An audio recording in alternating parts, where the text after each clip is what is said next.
Saudara dan saudari yang dikasihi Tuhan, selamat jumpa kembali dengan saya, Romo Valentinus Teja Antara SCY, di rumah kita tercinta, Wisma Kencana Channel. Semoga Anda semua dalam masa pandemi ini dalam keadaan sehat, damai, sejahtera, dan bahagia. Dalam tayangan video kali ini, kita mau membahas surat yang telah dikirim oleh Saudara Yanto dari Jakarta. Masalahnya adalah perkawinan yang dihadapi mengalami keguncangan yang mengarah pada kehancuran. Marilah kita simak bersama isi suratnya dan sambil menyatukan doa kita untuk dia dan anak-anaknya. Dan inilah isi suratnya.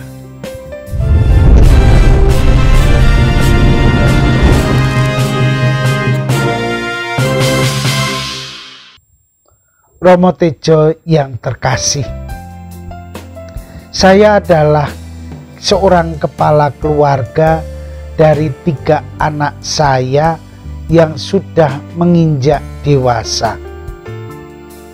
Akhir-akhir ini hidup keluarga saya diambang kehancuran karena saya tidak tahu harus berbuat apa lagi. Kami sudah menikah 18 tahun. Keluarga saya mengalami up and down dalam perjalanannya. Karena berbagai masalah, kami pernah pisah rumah hampir 1 tahun dengan istri saya. Semua itu adalah kesalahan saya, terutama karena kegagalan bisnis. Saya jatuh dalam godaan dan juga berbuat selingkuh. Namun berkat retret pasutri, kami berniat membangun keluarga kembali dan kami bersatu lagi. Namun ternyata kami mengalami kesulitan dalam membina kembali keluarga saya yang pernah berantakan itu. Saya sudah berjanji akan berubah dan saya juga sudah berniat total untuk bertobat dan kembali menjadi manusia baru. Namun luka-luka lama itu selalu diungkit-ungkit bila kami sedang cekcok. Sering harga diri saya sebagai laki-laki terinjak-injak. Saya sudah sabar, namun saya sering tidak kuat. Saya sudah sering mengalah, namun sampai kapan saya akan mengalah terus?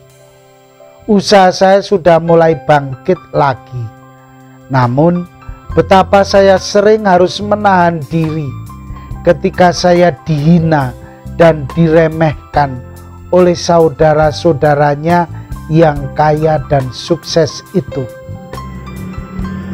Romo, apakah saya bisa bertahan dan mempertahankan perkawinan saya ini? Saya sangat mencintai istri dan anak-anak saya. Namun saya tidak kuat bila terus cekcok dan diremehkan terus. Harga diri saya sudah saya korbankan demi kesatuan keluargaku. Tetapi tidak ada hasilnya. Mohon kekuatan dan doa Romo. Bernardus Yanto, Jakarta.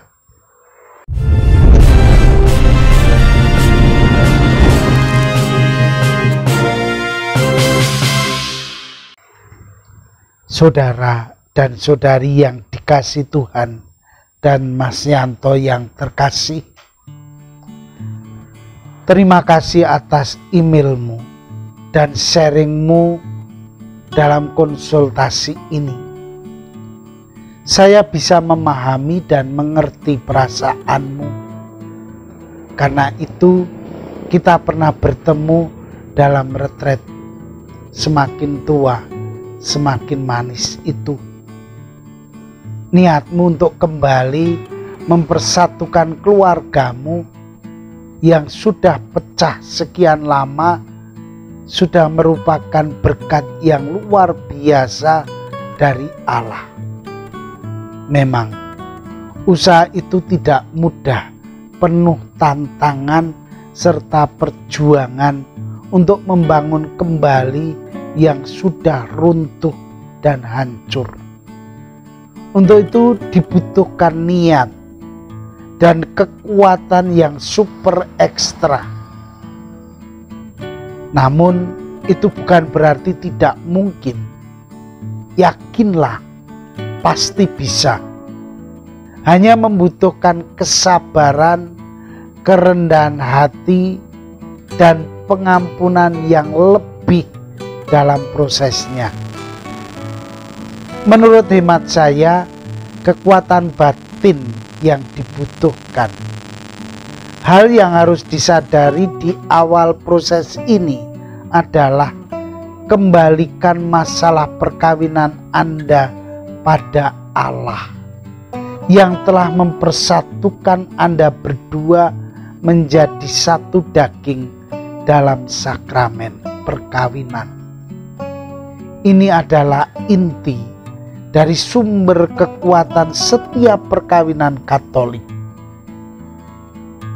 Kita harus menyadari bahwa persatuan manusia, laki-laki dan wanita itu secara manusiawi sebenarnya tidak mungkin karena adanya berbagai macam perbedaan yang dimiliki.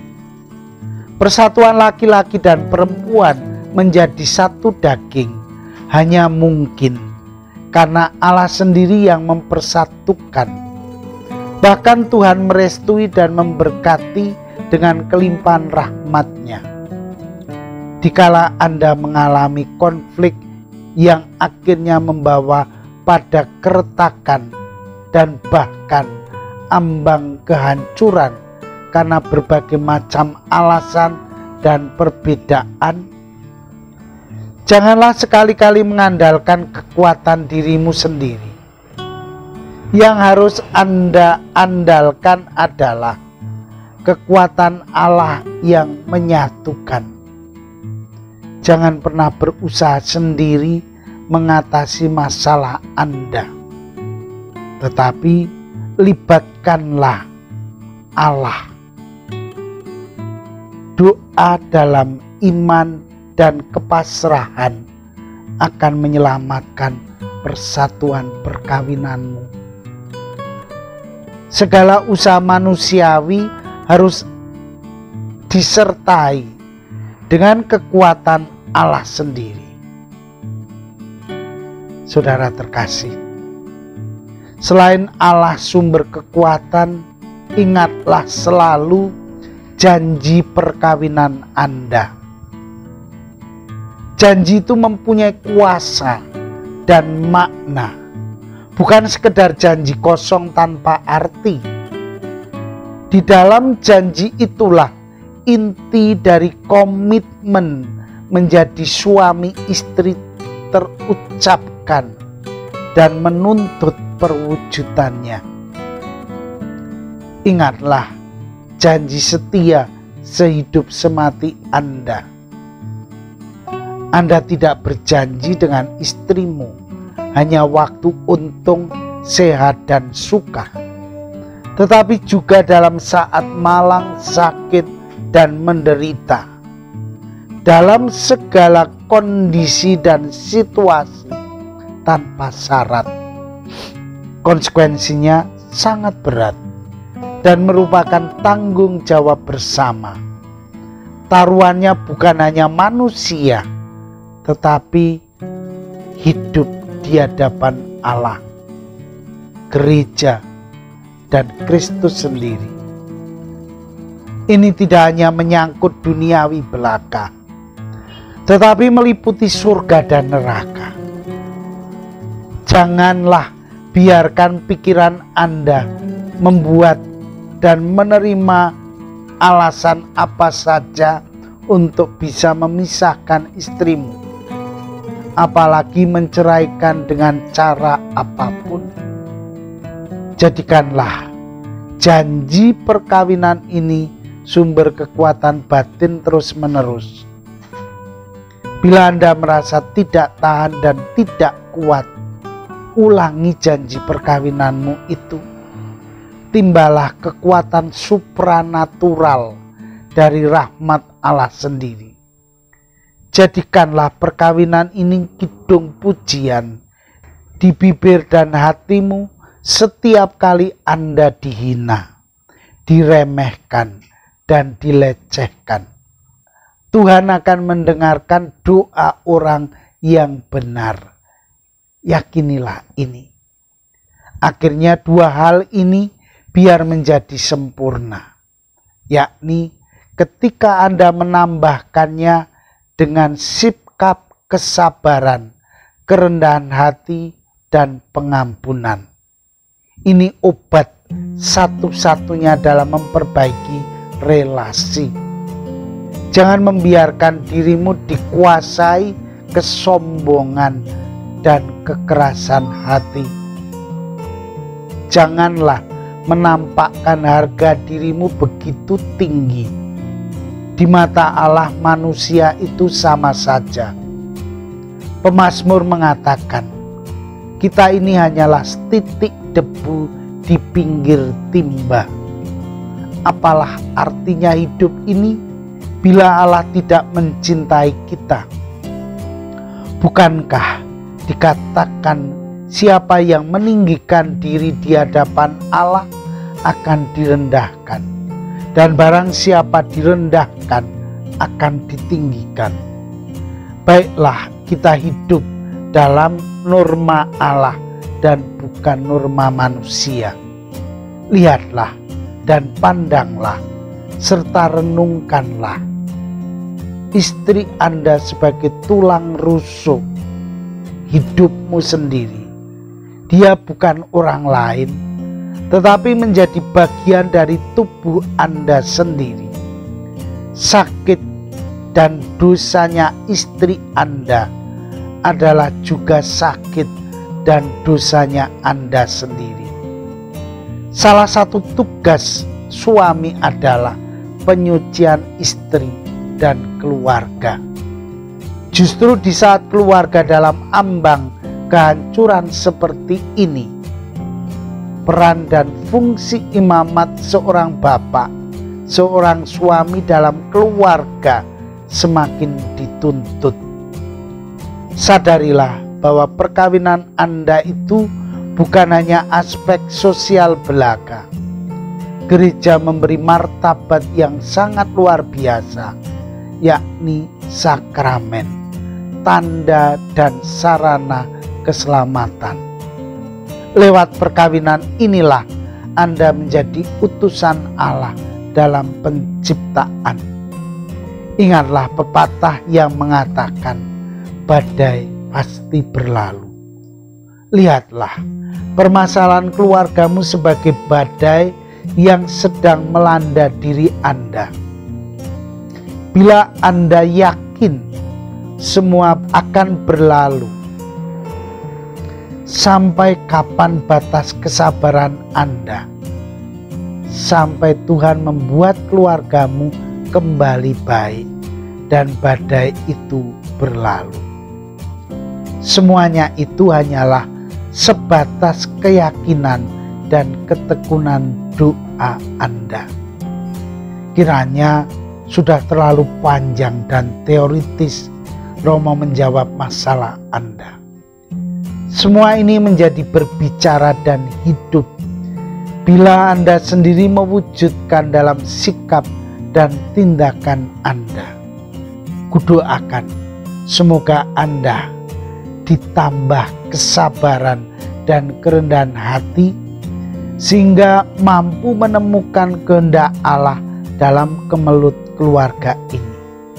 Berkat-Ku selalu menyertai Anda dan keluargamu.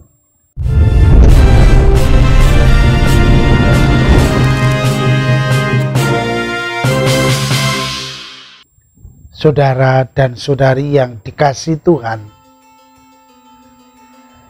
untuk memperteguh kekuatan supranatural, keterlibatan Allah di dalam perkawinan ini, saya mau mengajak Anda untuk melihat dan merenungkan rahmat kurnia yang kita terima dalam berkat perkawinan sebagai sakramen.